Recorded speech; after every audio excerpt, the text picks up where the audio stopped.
유익한 시간이 되고 있으십니까? 우리 중학교 3학년 학생이 내용을 보고 가장 인상적이었습니다. 저희들이 또 제 개인적으로 ThinkWise 마인드맵 기반의 발상과 필기 도구에 관심을 가진 것은 90년대 초반, 첫 제품을 베타 버전을 만든 거는 96년, 그리고 지금까지 왔으니까 한 26년 된 거죠. 그죠? 그 정도.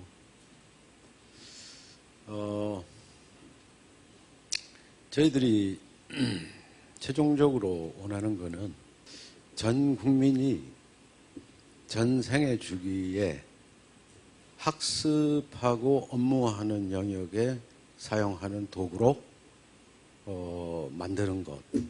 그것이 저희 회사가 지향하는 바입니다. 그래서 일단은 2040년도에 G2가 된다고 제가 말씀드렸는데, 그렇게 되는데 기여하는 것, 그것이 저희 회사의 비전입니다. 그렇게 되려면 일단 우선 여기 오신 분들만큼이라도 ThinkWise를 잘 쓰셨으면 좋겠다. 그래서 저보다 더 잘 쓰시는 분들도 계시겠죠. 하지만 제가 여러 가지 상황에서 매핑을 할 때 참고할 수 있는 팁을 조금 알려드리도록 하겠습니다. 용도라 하면 내가 개인적으로 만드는 맵인가, 아니면 여러 사람하고 협업으로 만드는 맵인가. 단계라 하면 맵을 작성을 시작해서 일주일이든 한 달이든 6개월이든 1년이든 가져가면서 계속 키우는 거죠. 콩나물에 물 주듯이, 화분에 물 주듯이. 그래서 처음에는 정보 수집을 하고, 그 다음에 구조화하고, 그 다음에 함축화, 좀 단순화시키고, 또 다시 아이디어를 추가하고, 또 다시 구조를 또 바꾸고, 그러고 난 다음에 다시 원점으로 돌아가서 이 사이클을 계속 반복하는 겁니다. 그리고 이제 수준별로 보면은 그냥 마인드 매핑의 초보적인 형태로 이제 시작 단계에 있는가, 아니면 이거를 외부의 다른 솔루션 또는 다른 프로세스로 연결하기 위해서 주어진 그 여건과 환경 속에서 가능한 빠른 시간 내에 최대한의 그 생산성을 올려서 내 생각을 객관화시켜서 많이 알아도 내놓을 상을 못 차리면 음식 재료가 많이 있어도 소용없는 겁니다. 그러니까 음식을 먹을 만한 상태로 만들어내는 단계, 그 단계라 그러면 마인드 프로세싱이라고 우리가 할 수 있겠고, 그 다음에 아까 티아고 포르테처럼 클라우드나 모바일 등을 활용해서 맵을 가지고 나의 세컨드 브레인, 제2의 뇌로 활용하는가, 그리고 이제 앞으로는 그 AI라던가 그런 다양한 4차 산업혁명의 요소 기술들을 결합해서 남과 다른 형태로 더 생산성을 올리는 쪽으로 응용하고 있는가, 이런 4단계로 볼 수 있는데, 이 수준별에 대한 건 다음에 제가 한번 시간을 만들기로 하고요. 오늘은 용도별, 단계별 매핑을 할 때 참조할 만한 팁들을 제가 좀 설명을 해보겠습니다.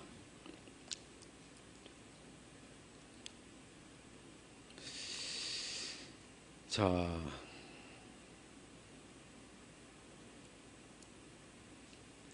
우리가 개인적으로 뭔가를 정리하기 위해서 만드는 맵, 그때 목표는 무조건 남을 생각할 필요 없습니다. 나한테 맞춰서 하는 건데요. 매핑을 하는 개인적으로 매핑하는 이유는 간단합니다. 어떻게 하면 내가 생각을 많이 끄집어내서 표현할 수 있을까? 그리고 오늘 표현한 거를 토대로 다음에 봤을 때 더 많은 생각이 나오게끔 유도할 수 있을까? 그게 이제 발상의 영역이고, 그 다음에 맵을 만들고 나서 덮어놓더라도 맵을 만들 때 집중을 하게 되면 덮어놔도 그게 기억이 납니다. 예. 그러니까 맵을 어떻게 만들어야 회상, 기억에 도움이 될까? 그 다음에 맵을 어떻게 만들면 내 속에 잠재하고 있는 아이디어들을 끄집어나 수면 위에 무의식이 아니라 의식 선상에 떠오르게 할 것이냐, 이 두 가지에 초점을 맞추셔야 돼요. 발상과 회상, 이 두 개의 초점을 맞춰서 이것을 극대화하겠다라는 게 목표가 되면 되는 거지, 이 맵을 누가 가져가서 볼 사람이 있는 것도 아니고 내가 거기다 어떻게 표현해도 나한테 맞는 표현을 하는 게 중요한 겁니다. 자, 그래서 몇 가지만 제가 적어봤어요. 이게 다는 아닐지언정 일단은 첫 번째는 집중하시고, 집중을 하게 되면 그 다음에 연장선상에서 몰입이 가능해집니다. 집중을 매핑을 하면서 뭐 해가지고 온 내용을 제가 보면은, 야, 생각이 그밖에 머릿속에 없냐 라고 이제 제가 이제 뭐 좀 뭐라고 하죠. 생각이 그밖에 없는데요. 야, 너 평소에 보면은 생각이 많은데 왜 맵에다가 그거밖에 못 적냐, 이제 이렇게 되는 거죠. 그럼 어떻게 해야 됩니까? 그러면은 제가 뭐라고 얘기하냐면, 일단 가지를 만들어 놓고 모니터를 뚫어지게 쳐다봐라. 언제까지? 모니터가 뚫어질 때까지. 대부분의 경우에 그 글자, 그 가지에 집중을 하게 되면 나중에 모니터가 안 보여요. 그럼 거기 그 단계에서는 두 가지입니다. 하나는 졸리거나 생각이 딴 데로 가거나, 아니면 이 화면에 내가 집중해야 될 저 타겟 텍스트가 있다라는 걸 안 상태에서 이제 이 무의식 속에 있는 생각들을 이제 헤매고 다니면서 끄집어내는 그 두 가지 경우밖에 없어요. 그래서 모니터가 뽀개질 때까지 그 가지를 쳐다보고 있으라고 제가 얘기를 합니다. 그래서 집중을 하게 되면 내가 주변에 내 방에 내 책상 뒤에 누가 와도 인기척을 느끼는 거죠. 누가 왔네. 근데 몰입을 하게 되면 누가 와도 몰라요. 근데 몰입이 되려면 집중을 하셔야 되고, 집중을 하려면 끈질기게 그 주제에 나를 묶어 놓을 수 있는 연습을 하셔야 됩니다. 그래서 가지를 많이 치는 게 중요한 게 아니고, 가지를 뭐 적게 치는 게 중요한 게 아니고, 내가 의식의 상태가 무의식의 상태와 일체가 되는 수준의 집중과 몰입을 하는 훈련을 하셔야 됩니다.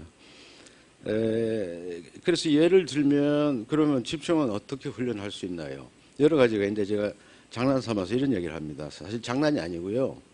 지하철이나 버스나 차를 몰고 어디를 가실 때 요 구간에서 저 구간까지는 예를 들어서 2호선을 타다 3호선을 갈아타신다. 2호선 타고 가는 동안에 생각할 주제를 하나 정하시고 정확하게 2호선에서 내리시면 생각을 멈추세요. 그리고 3호선을 타시면 다시 두 번째 주제의 생각을 시작을 하세요. 안 됩니다. 안 되는데 자꾸 하면 비슷해집니다. 근데 그게 어려워요. 이 가지의 맵에 가지를 만들어 놓고 내가 어떤 가지에 대해서 생각을 하겠다고 마음먹었으면 거기 집중하셔야 되는데 그게 안 된다는 거죠. 그래서 내가 의도적으로 내 생각을, 의식을 집중시키는 훈련을 평소에 여러 가지 형태로 하실 필요가 있습니다. 집중하십시오. 그러면 그 다음 단계에 몰입이 가능하고, 몰입이 가능해지면 내가 평소에 기억하지 못하는 정보들조차도 딸려서 물 위로 올라오게 돼 있습니다.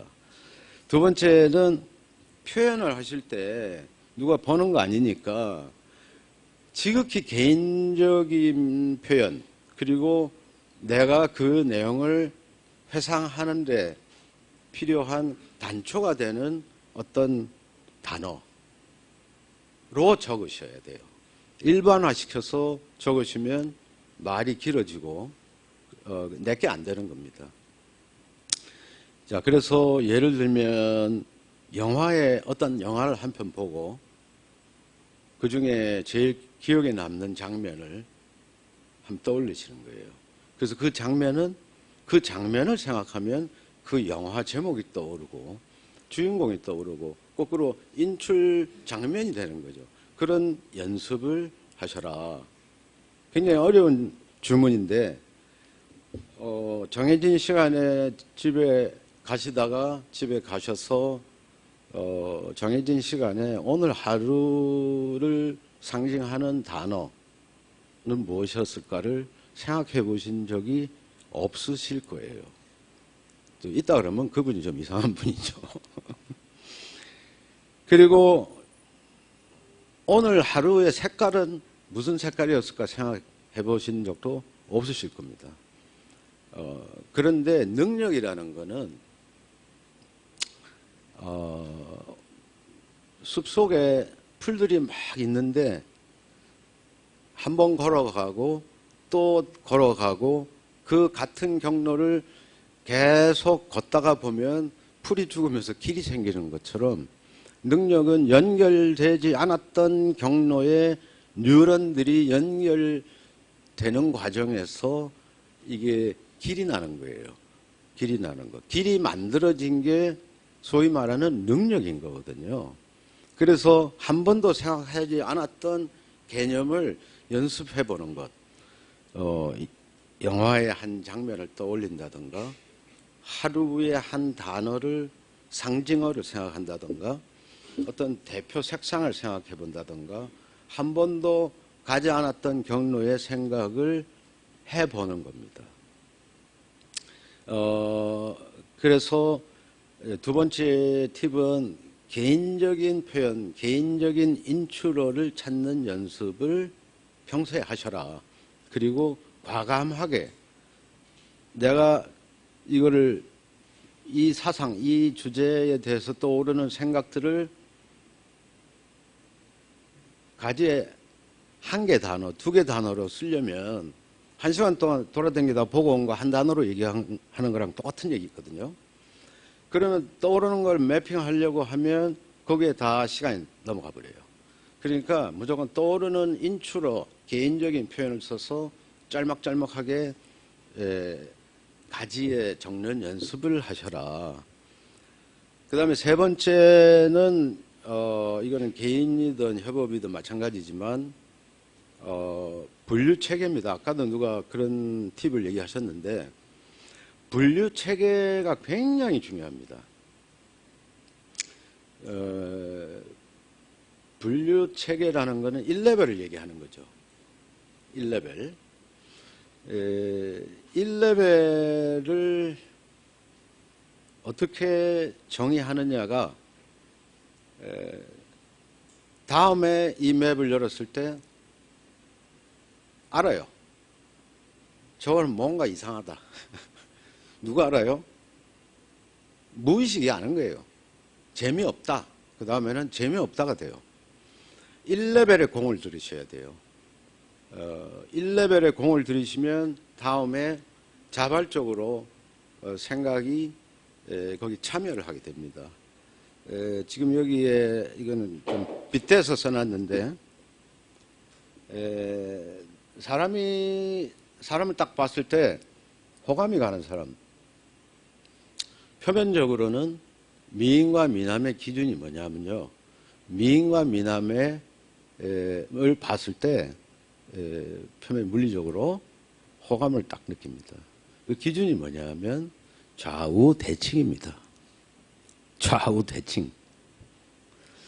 그런 것처럼 맵도 이 가지 하나하나가 의미를 가지고 있는데 그걸 딱 봤을 때 분류 체계가 말이 되네? 그럼 미남하고 같은 거예요. 호감을 갖는 겁니다. 내가 참여를 원하는 겁니다. 그래서 이 분류 체계에 대해서는 뒤에 조금 더 얘기하기로 하고, 그래서 분류 체계가 굉장히 중요하다. 이 분류 체계가 결국은 집중과 몰입을 가속시키는 원동력이 된다. 그래서 1레벨을 정의하는 것에 노력을, 시간을, 투자를 많이 하셔라. 이렇게 세 가지 팁을 드리고요. 협업으로 넘어가게 되면 이 마우스가 왜 안 보이나? 응? 클릭하라고 했는데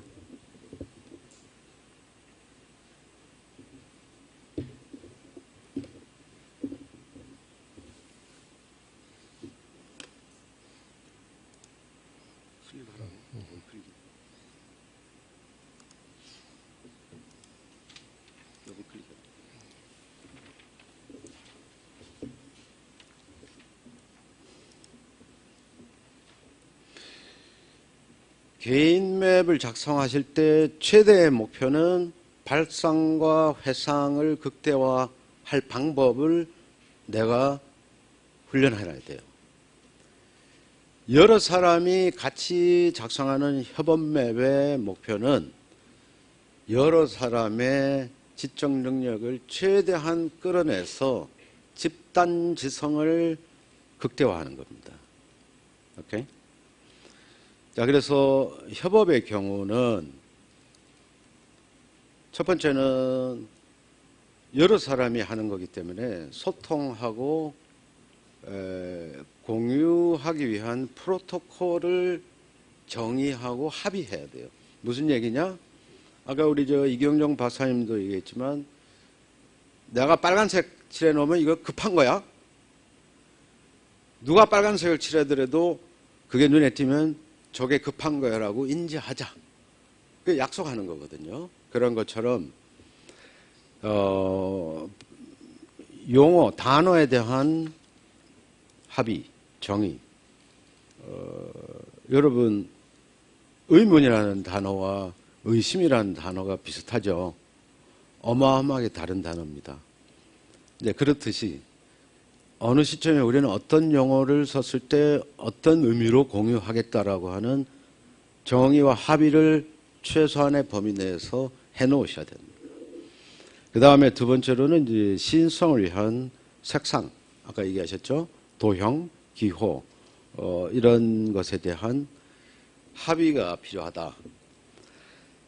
두 번째는 적절한 배치를 선택하는데 이걸 동적으로 변경해라. 맨 처음에 시작할 때 아이디어를 모은답시고 방사형으로 시작하는 거 오케이. 이 사람 저 사람이 다 아이디어를 내놨어요. 방사형으로. 그러고 나서 그 프로젝트 또는 그 협업이 끝날 때까지 방사형으로 간다? 그 말이 안 되는 거죠. 그러나 중간에 가면서 이거를 오른쪽 트리, 프로세스 트리 여러 형태로 바꿔라. 안 바꿔도 될 것 같은데요. 처음부터 그러면 오른쪽 트리로 하죠. 오른쪽 트리로 시작해서 오른쪽 트리로 끝나도 괜찮아요.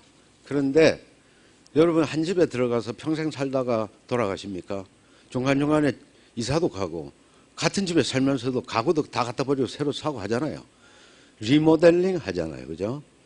그렇듯이 환경을 바꾸듯이 맵의 방향을 오른쪽으로 시작을 했더라도 중간에 프로세스 트리로도 가보고 탑다운으로도 가보고 환경을 바꾸듯이 구조를 바꾸시라는 거예요. 그렇지만 시작은 방사형을 추천드리고 결국 이게 시간과 관련된 논리의 흐름과 관련된 내용이 되면 프로세스 트리로 가시는 게 협업에서는 굉장히 유리하다. 그래서 제가 말씀을 드리겠고, 그 다음에 이제 왼쪽에서는 개인적인 인트로와 표현을 권장한다고 되어 있는데 여기는 객관적인 인트로와 표현을 권장한다. 개인적인 표현을 쓰면 서로 이해를 못하는 거죠. 어저께 통화할 때 김 이사가 저한테 죽이라고 얘기했어요. 죽이라는 단어를 듣고서 따라가다가 이해가 안 가요. 그게 왜 죽이냐? 죽이가 아니고 혹시 그 사건이 시작되면 걸리는 시간을 얘기하는 거냐?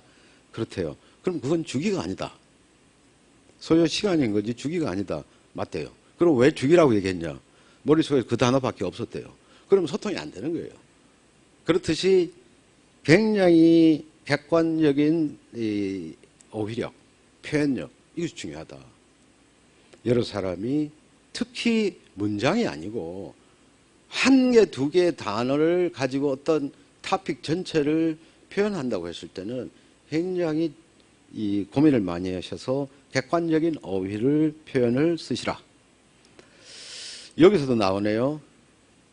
합리적인 분류 체계를 도출해야 된다. 이거는 개인이나 팀이나 마찬가지예요. 분류 체계가 합리적이면 이 생각이 자발적으로 일어나요. 근데 분류 체계가 합리적이지 않아. 여기 있던 내용이 저쪽에도 있고 분류 체계가 어중간해. 그러면은 이제 헷갈리기 시작하고요. 그러다 보면 불필요한 토끼굴로 빠지게 되어 있습니다. 생각이. 그래서 분류 체계를 찾는데 가장 많은 시간을 들이시라.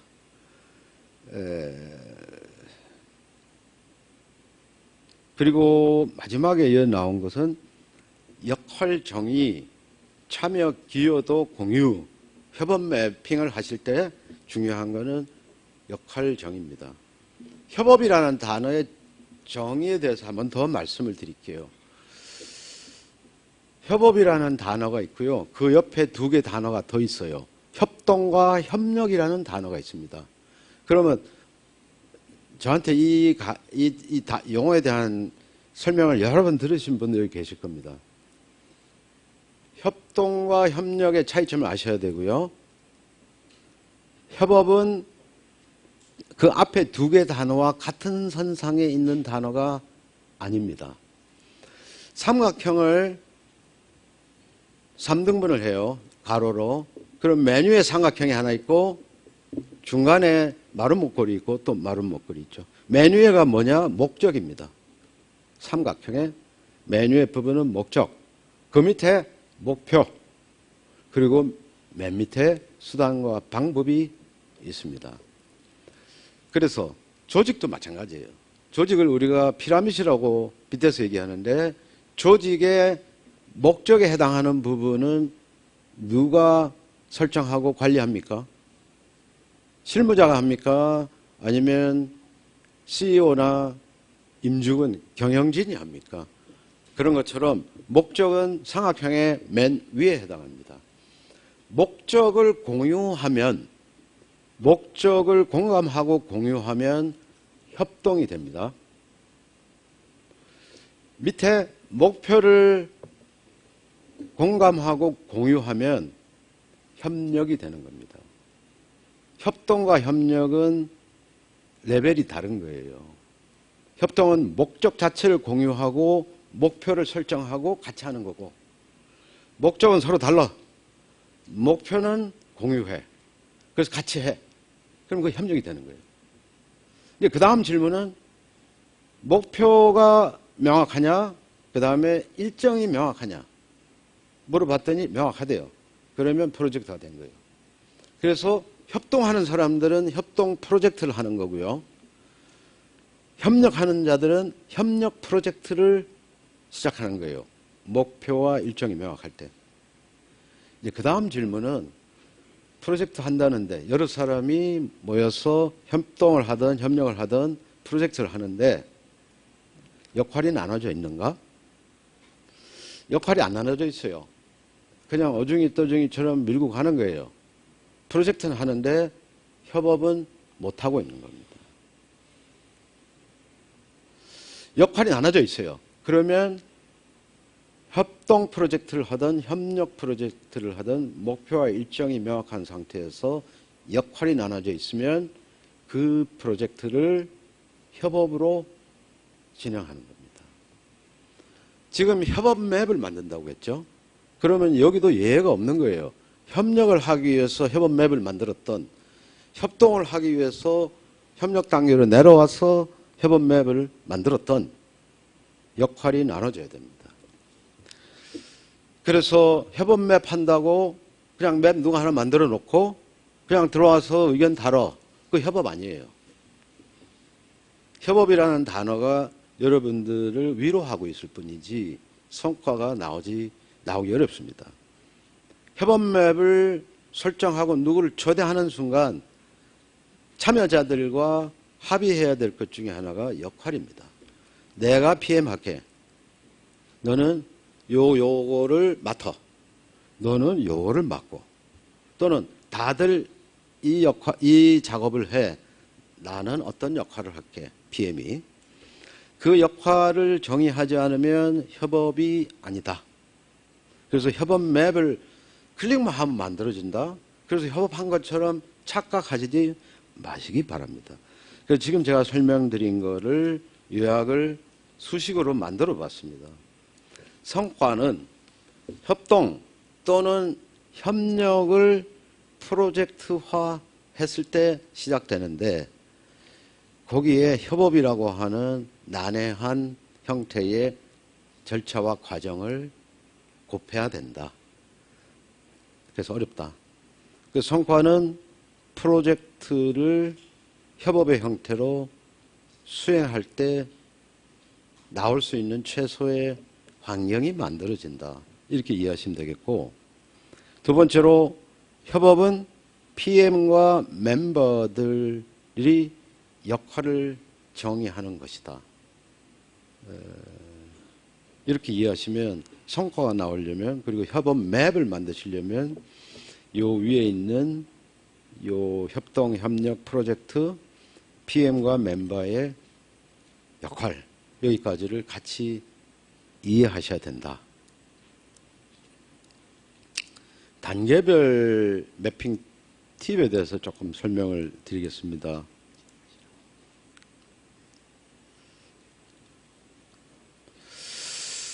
자, 아까 단계가 정보 수집, 구조화, 함축화, 발상 전개, 재구조화, 그 다음에 다시 처음 단계로 돌아온다. 이렇게 설명했어요.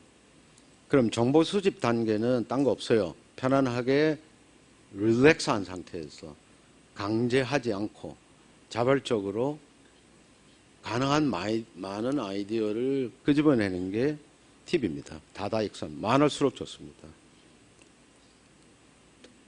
두 번째, 구조화 단계입니다. 구조화 단계에서 여러분들이 계열과 계층의 개념을 아셔야 돼요. 구조화 하려면 1레벨이 있고 2레벨이 있는데 첫 번째 1레벨 제목에 2레벨이 있고 두 번째 1레벨 제목에 2레벨이 있고 이렇게 내려가죠. 그때 1레벨을 묶어서 계열이라고 얘기를 하면 그 밑으로 층층시야로 펼쳐져 내려가는 단계적인 그 개념, 그걸 계층이라고 우리가 정의할 수 있죠. 근데 이 계열에 대해서 이게 분류 체계와 같은 거죠. 이게 굉장히 중요해요. 그래서 통상 1레벨은 특별한 경우가 아니면 5개에서 7개 정도를 최대 범위다. 이렇게 생각하시고 정리하셔라.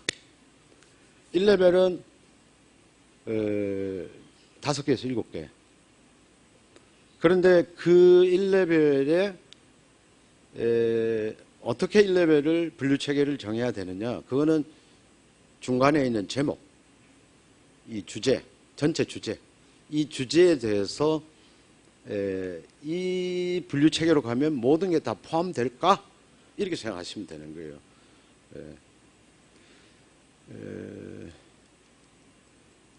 근데 그 분류체계를 만들 때는 예를 들어서 지구 그러면 5대양 6대주 11개네요. 너무 많죠? 근데 11개 말고 더 있을까요? 11개 다 외울 수 있어요?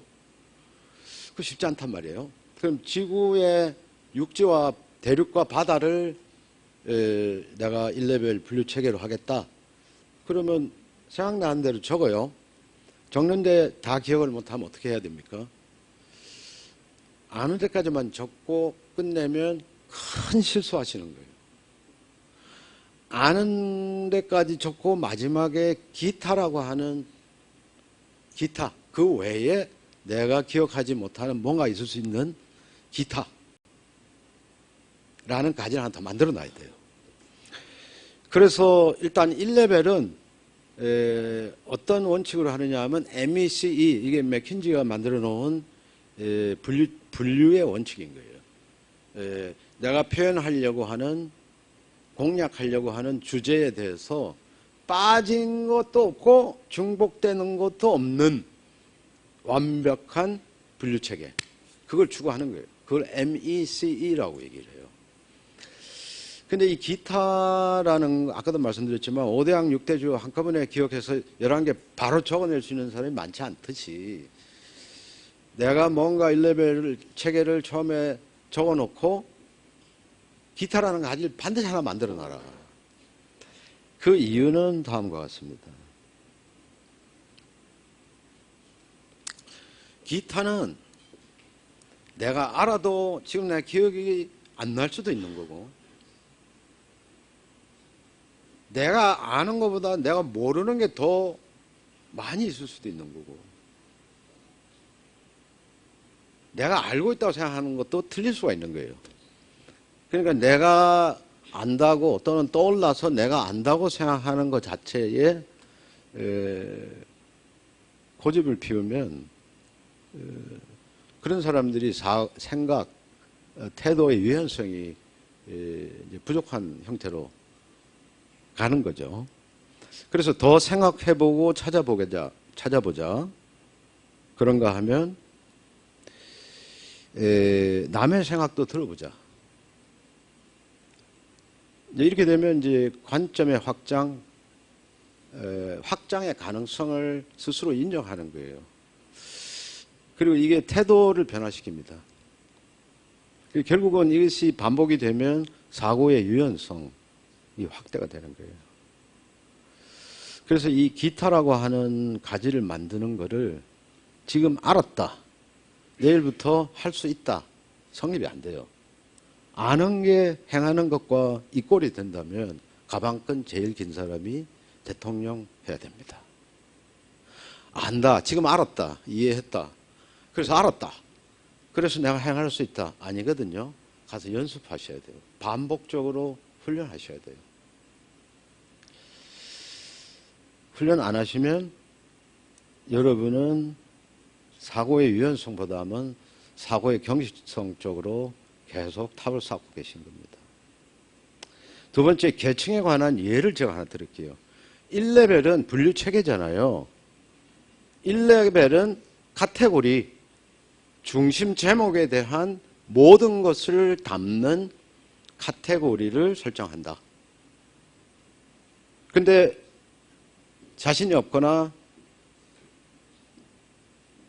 불확실한 게 있을 수도 있다, 이런 느낌이 들면 무조건 기타를 만들어라. 무조건 기타를 만들어라. 2레벨은 카테고리 밑에 이거를 더 세분화해서 개념을 노출시키는 개념어들을 쓰는 거예요. 그러면 그 밑에는 데이터, 이제 개념을 설명하는, 수식하는 그런 개념들을 3레벨에 붙이는 거예요.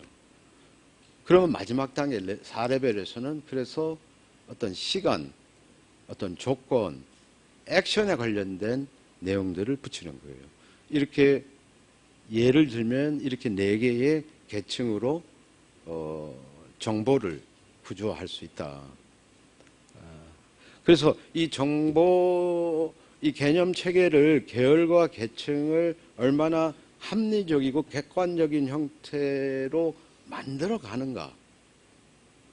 그것이 결국은 이 과정에서 전체를 조감적으로 바라보고, 그리고 여기는 있는데 여기는 왜 이 내용이 없을까? 여기도 있고 여기도 있는데 얘네들 둘의 관계는 뭘까?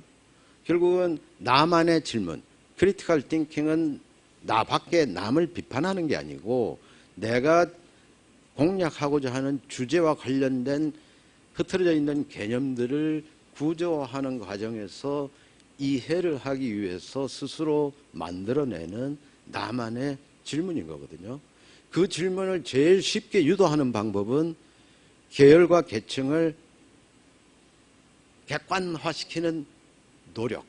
그게 많으면 많을수록 그 과정에서 저게 뭐지? 얘랑 얘는 왜 같은 레벨에 앉아 있는 거지? 이거는 김씨 집안이고 이거는 최씨 집안인데 왜 밑에 내려오니까 같은 개념어가 여기에 있는 거지? 눈에 보이지 않는 관계들을 식별하기 시작하면서 크리티컬 띵킹을 유도한다. 그래서 계열도 중요하고 계층도 중요하다. 첫 번째 단계는 정보를 무조건 수집하는 거예요. 다다익선. 두 번째는 구조화죠. 구조화 맞죠? 그렇죠. 세 번째 단계는 구조화 하다 보면 이제는 내용들이 이제 살이 찌기 시작하죠. 그러면 함축화. 단순한 아까 여러분들이 발표하면서 중복된 이 공통적인 표현을 쓰셨어요. 이거 한 장의 맵으로 보이지만 이게 2주 동안 한 내용이에요. 한 학기 한 내용이에요. 한 장이라고 보이지만 이 맵을 만든 사람은 거기에 한 학기의 시간이 담겨져 있는 거거든요. 그러니까 함축화는 일단은 첫 번째는 중복된 단어를 없애세요. 중복된 단어 잘 쓰는 사람 저희 회사에 많습니다. 1레벨에 무엇에 대한 의미 이래놓고 2레벨에 무엇에 대한 준비. 빨리 끝내라는데요. 알겠습니다. 중복 단어 없애세요. 그 다음에 1레벨은 한 개만 쓰세요. 2레벨은 단어 2개만 쓰세요. 자꾸 그렇게 노력을 하세요. 그렇게 해서 단어를 줄이세요.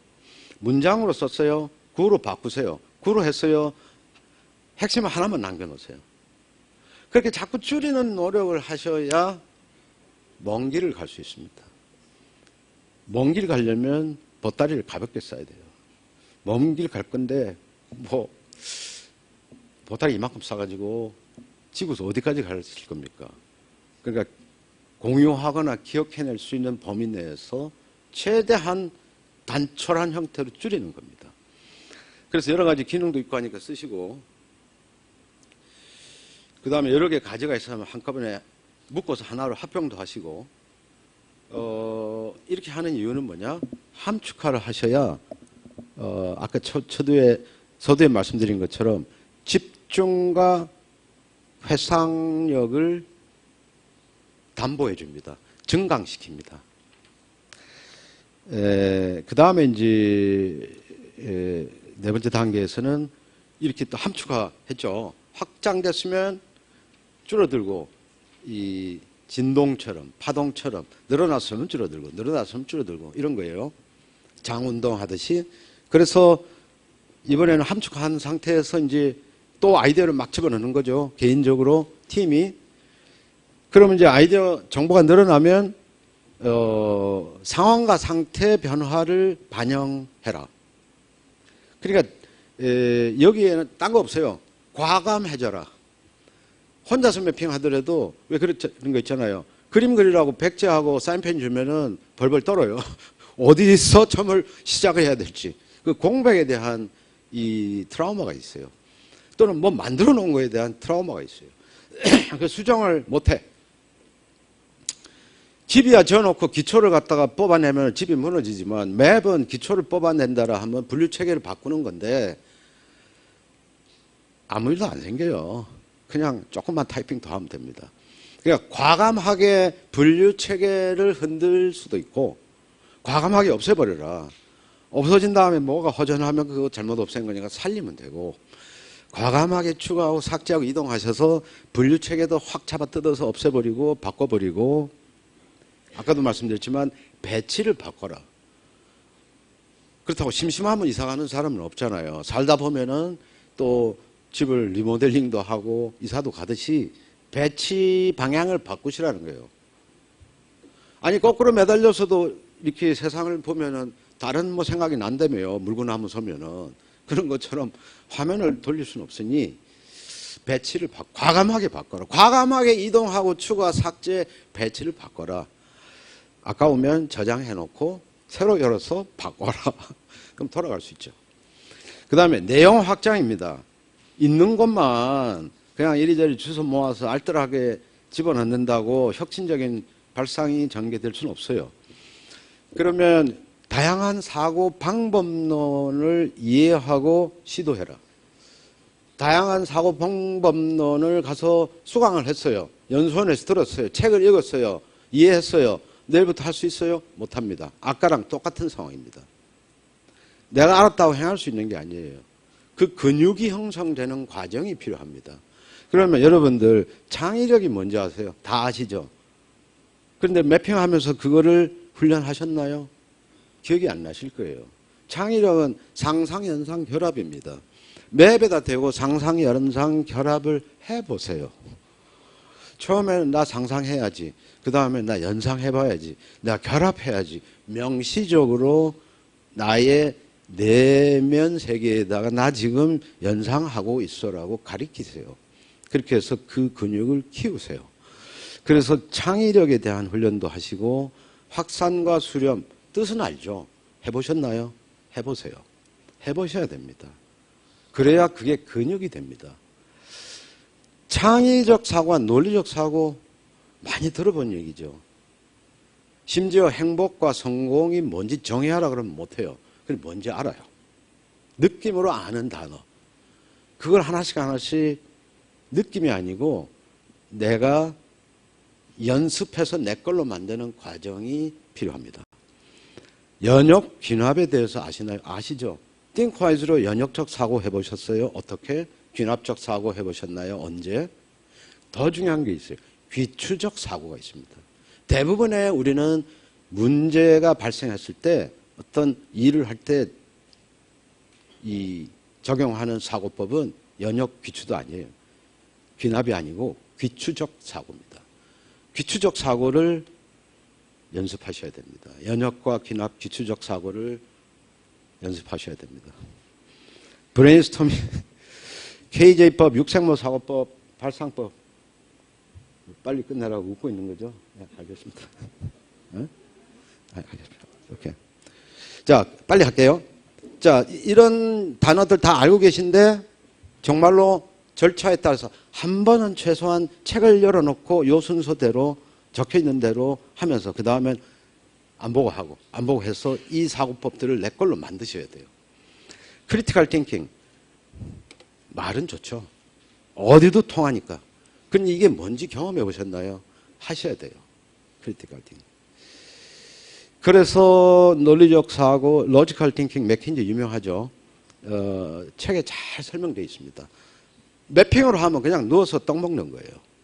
그리고 디자인 띵킹이 뜨다가 이제는 천장까지 치솟았어요. 그래서 디자인 띵킹을 AI 페르소나 개념을 결합해서 띵크와이즈 기반으로 S그룹이 개발을 지금 들어갑니다. 띵크와이즈 기반으로. 그래서 제가 말씀드리고 싶은 거는 이런 다양한 사고의 방법론에 대해서 안다라고 하면 안 되고 하나씩 하나씩 내가 체험하면서 나의 사고 근육화한다. 그래서 사고 근육을 만들고 지금 없어요. 안 해봤으면. 알고 있을 뿐이지. 근육을 만들고 그 다음에는 반복해서 근육을 키워야 돼요. 어디에 와 있는지를 본인이 오늘 생각해 보시면 좋겠습니다. 그럼 이거 왜 하느냐? 그냥 내용만 기하급수적으로 확대가 되고 함축화도 안 하고 재고자도 안 하고 그러고 가면요 어떻게 되냐면 집중하고 몰입을 스스로 저해하는 환경, 늪을 만들어 놓고 빠져들어가는 거예요. 오케이? 물 위를 걷듯이 늪을 그냥 위로 걸어 다니려면 빠지면 안 되잖아요. 물 위에서 놀아야 됩니다. 그래서 이렇게 하셔야 되고요. 마지막으로 재구조화. 재구조화는 글자 그대로 구조를 다시 바꾸는 거예요. 그러니까 분류 체계부터 다시 검토하는 거예요. 과감하게. 그러나 끝까지 정합성, 객관성, 모든 것을 포함하고 있는가, MEC를 지키고 있는가. 그리고 함축화 시도하고 삭제, 이동, 병합. 과감해지시라. 돈 안 든다. 컴퓨터 상에서 이거를 하지 못하신다면 여러분이 사업을 하시든 뭘 하시든 그 이상의 변화를 만들기 어려우실 거다. 도상훈련상으로라도 과감하게 때려부시고 다시 짓는 과정을 거치시라.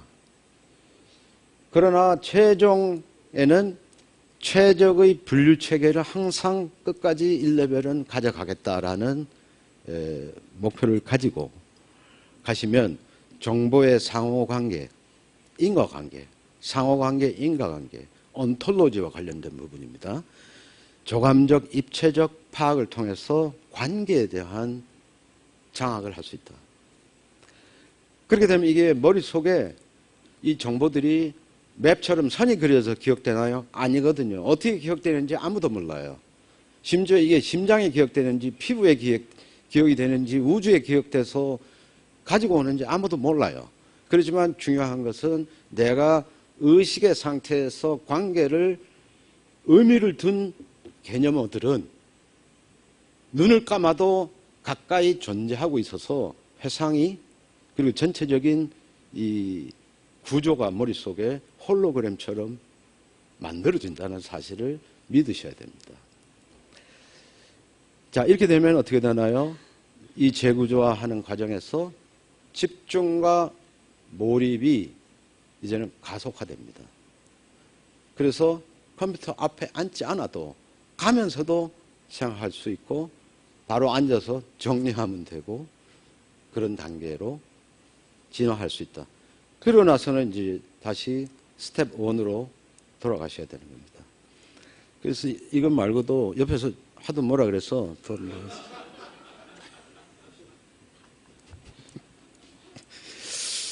그래서 수준별 매핑에 관련된 내용은 다음에 또 시간, 기회를 만들어서 설명드리고 질문도 받고 같이 서로 공부하는 시간을 만들어 보겠습니다. 감사합니다.